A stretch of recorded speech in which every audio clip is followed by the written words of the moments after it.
Hello dear friends, let's talk about problems of Renault Laguna. The wide range of engines, the Renault Laguna 2nd, with over 15 different engines, has made the Renault Laguna 2nd highly positioned with customers. The emphasis here is on diesels, but we should also mention the gasoline variants. To start with the smallest are 1.6 with 112 horsepower and 117 horsepower, and 1.8 with 120 horsepower, which we do not recommend.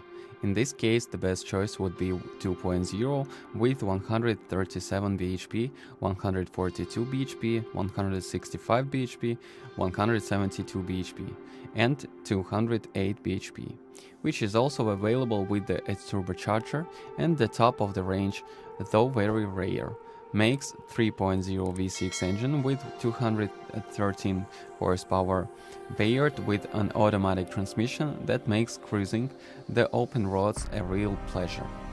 Renault Laguna 2nd diesel variants are the most represented in our market.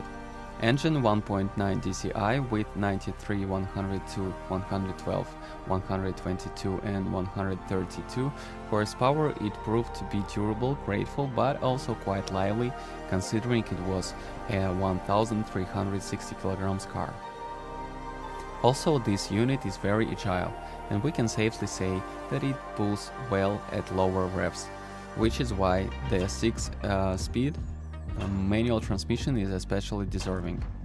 There are also models with engines 2.0 with 152 and 177 horsepower and 2.2 with 152 horsepower. The best choice for diesel is 2.0 DCI with a total of 150 horsepower and a combined consumption of only 5 liters of Euro diesel. With the Renault Laguna 2, you need to get two cards to get into the vehicle and start the engine. Specifically, there is a backup card that also has all the capabilities as the original.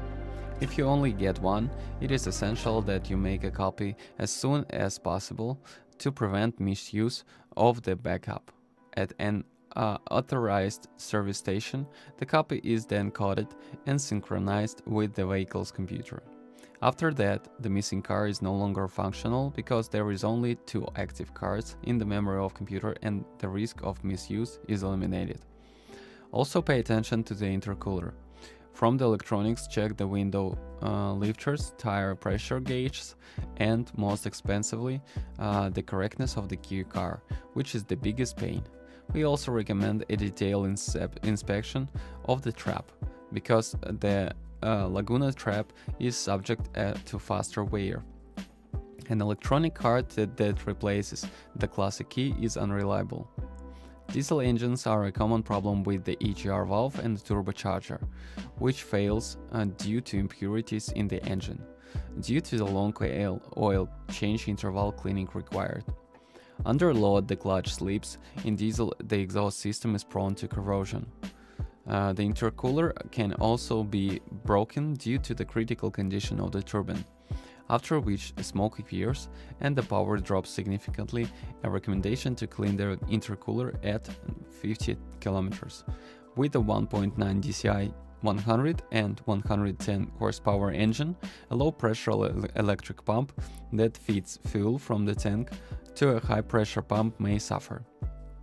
One of the most common petrol engines has a volume of 1.8 liters, and there is also a unit of 1.6 and 2 liters with a volume of 16 V. The coils are sensitive, one for each cylinder, and especially after washing the engine control unit can be a problem, and sometimes the throttle valve, due to which the engine does not work properly.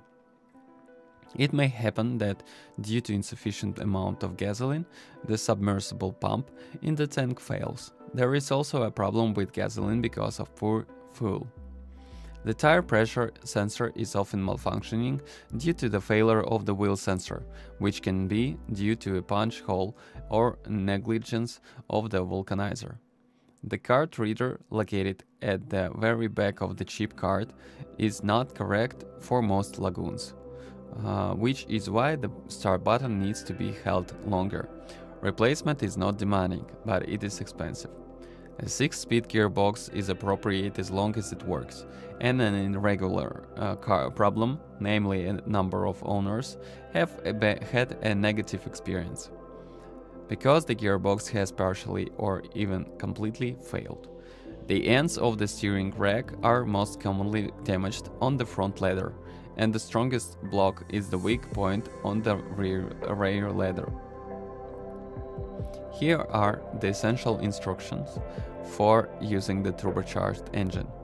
The engine should not be raised at high RPM immediately after starting, as the turbocharger shaft speed is extremely high. It is necessary to ensure adequate lubrication, which is not the case immediately after starting. Problems can also occur with frequent rapid shutdown of the engine upon arrival. It is recommended to leave the engine running in the RPM zone idle for a while. Manufacturer states 3 minutes. Don't forget to subscribe my channel, and if you're the owner of this car, then share your experience. It will help others to choose a car. Goodbye.